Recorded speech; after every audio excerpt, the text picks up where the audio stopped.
Dajiahao. Hello everybody. Zhongwen means she domena. Izina ry'igishinwa ni domena. Rwandarian Christy. Izina ry'ikinyarwanda ni Christine. Washila Zhongwen Laoshi. Zhongwen mu gishinwa action dashue in action courage.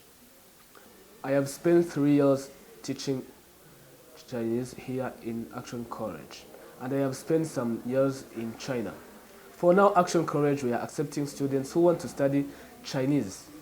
Those who know Kinyarwanda, others who know English, and we teach them Chinese. And even, not only that, we are even accepting students who know Chinese and they want to learn English or Kinyarwanda. Many of our students, our Chinese students, for now are working in different companies as translators and are even shipping some things from China in trade.